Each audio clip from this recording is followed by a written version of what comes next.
Wars. For over 1,000 generations, the Jedi Knights were the guardians of peace and justice in the Old Republic. Before the Dark Times. Before the Empire. Hey guys, what's going on? This is Jared Seach with Dungeon Crawlers. So as of about 5 minutes ago, I watched the very last available episode of Star Wars: The Clone Wars on Netflix. Now this video isn't going to contain any spoilers or anything like that. It's going to be more of my general reaction of the series as a whole. But the next video, I'll get into some more deeper stuff of what happened in the series, and we can spoil the crap out of that. I got to tell you one thing, it is not what I expected. I literally got done 5 minutes ago watching the very last episode, and I guess the best word I can use to describe my reaction knowing that I was closing the book, that I was done with the series, was just emotional. Now the series I think debuted back in 2008. It's been quite a while, and it's been running on Cartoon Network, or had been running on Cartoon Network until recent years. My first reaction watching the series, I wasn't entirely convinced at first. Now I'll tell you why. I went in and watched the movie, where I guess the first 2 or 3 episodes compress into a movie that we got to see in the theaters. I saw that first, naturally, and I was like, this is just so cheesy. Kidnapped. Jabba the Hutt's son has been. Negotiate the treaty with Jabba. Obi-Wan will. It just revived everything that I didn't love about the prequels. And granted, I admire the prequels. I'm not a prequel hater, but there's obviously nothing that it can do to compare itself to the original trilogy. Just nothing. So I finished watching it, and I was just like, I'll watch it here and there just because it's Star Wars. You guys are the ones that told me, you have to watch Clone Wars, you have to watch Clone Wars. I dedicated myself. I don't have a lot of time. I'm a filmmaker. I have very, very little time to watch TV. But I did it. And guys, let me tell you something. It was incredible.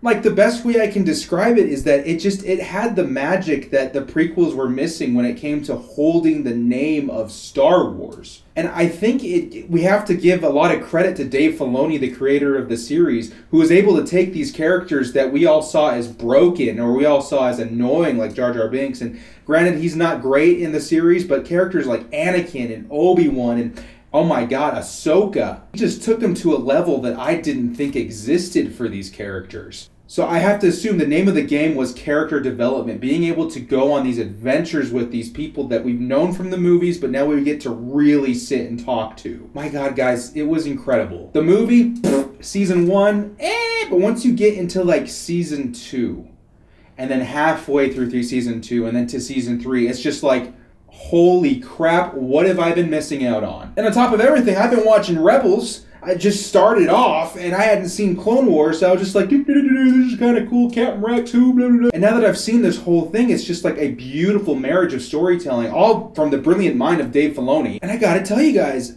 I am shocked at how emotionally involved I got into a kids show. There were moments in this series where I was just ready to break down almost. Characters that I thought were expendable, or characters that I didn't really know, going through trial and going through heartache and going through everything you can name in the book. It affected me as a human being. And this is a cartoon, people. This is a cartoon. I remember at one particular episode, I think at the tail end of season 5, I was like, there's no way I'm crying over this kid show. It really caught me off guard. Now, on top of the emotional connection you get to these characters, the action is spectacular. The taking together everything we know of Star Wars, especially things in the prequels that we didn't quite understand, and making sense of it all, and making it fun, and making it magical. That is what the prequels were missing that the original trilogy had. Dare I say it? The Clone Wars animated series had more Star Warsiness than the Star Wars prequels themselves. I hated Anakin. Hated him. Came into the Clone Wars thinking, this douche is not going to change my mind. Halfway through the show, God, he is just a terrific human being, that Anakin. Seriously, you get to know these characters on such a different level that you care. I care more about the prequels now. I care more about the clones. I care about Obi-Wan and Anakin and their final duel in episode 3. I freaking care, man! And I owe it all to the Clone Wars, guys. So if you're shaky about wanting to watch the Clone Wars, if you've never given it a chance or you always thought it was just some kid cartoon show on Cartoon Network, you are wrong, my friends. You are wrong. Clone Wars is an excellent TV show for both kids and adults. I'd even say it's a little shaky for kids at times because it gets so damn real. If you're looking for something to really complete the storytelling that the prequels really failed at, there really is a gem, a golden nugget sitting on Netflix waiting for you to discover. I've been a Star Wars fan my entire life. Yes, I take accountability for not watching the Clone Wars because I just wasn't that interested in another cartoon. But I take it all back, man. There's hope for you yet, rookie. The Clone Wars, literally one of the best things you can pick up in the Star Wars medium or the Star Wars available storytelling or whatever you want to call it. There's a show about Star Wars on Netflix right now. I know the movie may have seemed rough. I know season 1 may have seemed rough. But when you get to the tail end of the series, I mean, heck, even halfway through season 2, you can't put it down. Give it a chance, guys. Now, in this next video, I'm going to talk about some of the things that I remember very fondly just getting done with the series 5 freaking minutes ago. And we can drop spoilers everywhere and have a gay old time. But seriously, guys, the Clone Wars, I was wrong. I was wrong.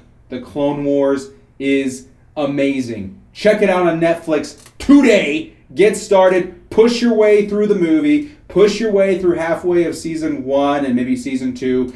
And I promise you, their payout is incredible. Now, one thing I didn't know when I first started this is that supposedly Netflix has all the episodes kind of out of order. I still enjoyed the crap out of it, but I do plan on going back and watching them again in the correct order. I think the order can be found on StarWars.com. We'll post a link in the description. But please pick it up. If you guys are huge fans or if you had reservations or whatever your story is of experiencing the Clone Wars, post it in the comments below. Let us know what you thought. Guys, I'm super excited to start talking Clone Wars. Like, now I am part of the club! And with that, as always, may the Force be with you.